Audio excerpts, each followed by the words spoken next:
विशेषण और विशेष्य। तो विशेषण जिसकी जो विशेषता बताई जा रही हो वह विशेषण कहलाता है, और विशेष्य यानी जिसकी विशेषता बताई जा रही हो वह विशेष्य होता है। तो जिस शब्द की विशेषता प्रकट होती है वह तो हो गया विशेष्य। विशेषण जिस शब्द से संज्ञा व सर्वनाम पद की विशेषता प्रकट होती है वह शब्द कहलाता है विशेषण। अब ये तो इतना समझ गए। अब यहाँ आगे क्या है, जैसे देखिए ये मैंने अलग अलग पद कर रखे हैं। यहाँ लिख रखा है जैसे विशेषण सुंदरः बालकः। अब ये क्या है, पुल्लिंग वर्ड है, ध्यान रखना बेटा, ये पुल्लिंग वर्ड है। सुंदरः बालक, तो सुंदर तो हो गया इसका विशेषण, और बालक क्या हो गया, विशेष्य, क्योंकि इसकी विशेषता बताई जा रही है। इसी तरह से कृष्ण सर्पः, काला सांप है, तो यहाँ पर सर्प मतलब सांप, तो ये हो गया विशेषण और ये हो गई इसका विशेष्य। फिर यहाँ आया श्वेतम वस्त्रम, समझना इसको, श्वेतम वस्त्रम यानी अब यहाँ श्वेतम वस्त्रम एक साथ क्यों लिखा है इसको समझा दूँ मैं आपको। यह नपुंसकलिंग है, ये म अनुस्वार आ गया, और यहाँ पर भी इसलिए सफ़ेद वस्त्र, श्वेतम मतलब होता है सफ़ेद। नेक्स्ट समझना इम्पोर्टेंट, संख्यावाची शब्द में आपको समझा रखा है कि स्त्रीलिंग पुल्लिंग नपुंसकलिंग दोनों के लिए अलग रहता है। तो यहाँ आया एका, एका स्त्रीलिंग के लिए होता है, एका बालिका, तो एका तो हो गई यहाँ पर विशेषण और बालिका हो गई विशेष्य। इसी तरह से लघुः, लघु का अर्थ होता है छोटा, समझना, और काय मतलब शरीर, तो छोटा शरीर वाला को उसको कहते हैं ये लघुकाय जीव है, यानी छोटा शरीर का जीव है। श्रेष्ठतम पुरुषः, पुरुष के लिए ये पुल्लिंग वर्ड है, इसलिए श्रेष्ठतम तो हो गया विशेषण और पुरुष हो गया विशेष्य। इसी तरह से महान ग्रंथ, तो महान तो हो गया यहाँ पर विशेषण और ग्रंथ हो गया इसका विशेष्य। स्त्रीलिंग पुल्लिंग नपुंसकलिंग में भी अलग अलग रहेगा, इसको अच्छे से समझना है आपको, ठीक है बेटा।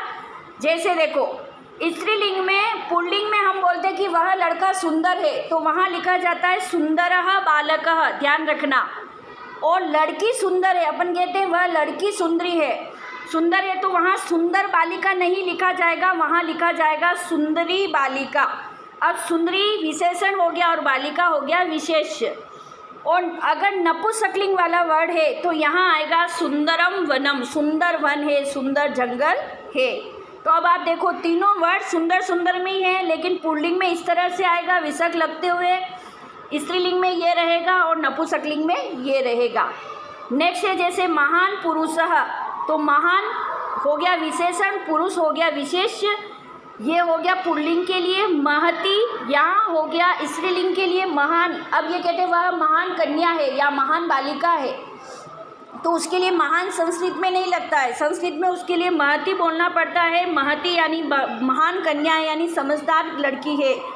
और नपुंसकलिंग कोई वर्ड हो कि वो बहुत बड़ा नगर है, महान नगर है, तो वहाँ महत नगरम आएगा, ये नपुंसकलिंग के लिए यूज़ होता है। इसी तरह से श्रेष्ठतम पुरुष, पुरुष यानी पुल्लिंग के लिए श्रेष्ठतम सुरेश यानी श्रेष्ठ सुरेश है, लड़की के लिए लगेगा तमा प्रति, ध्यान रखना। तो यहाँ श्रेष्ठ तमा कनक या किसी और का नाम, और नपुंसकलिंग में बनेगा श्रेष्ठ तमम पुष्पम। और फिर नेक्स्ट है लघुः कुक्कुरः, अभी अभी समझाया आपको, लघु मतलब छोटा, कुक्कुर मतलब कुत्ता, छोटा कुत्ता है। इसी तरह स्त्रीलिंग में बनेगा लघवी कथा, लघवी का अर्थ होता है छोटी, कथा मतलब कहानी, छोटी कहानी।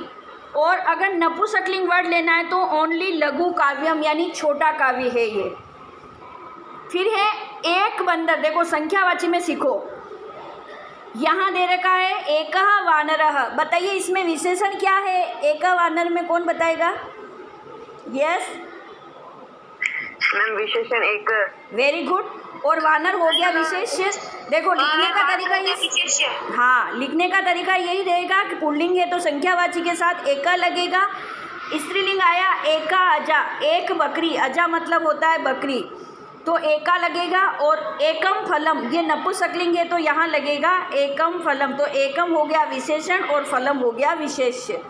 तो कंप्लीट हुआ टॉपिक, इसमें कोई दिक्कत हो तो पूछिए।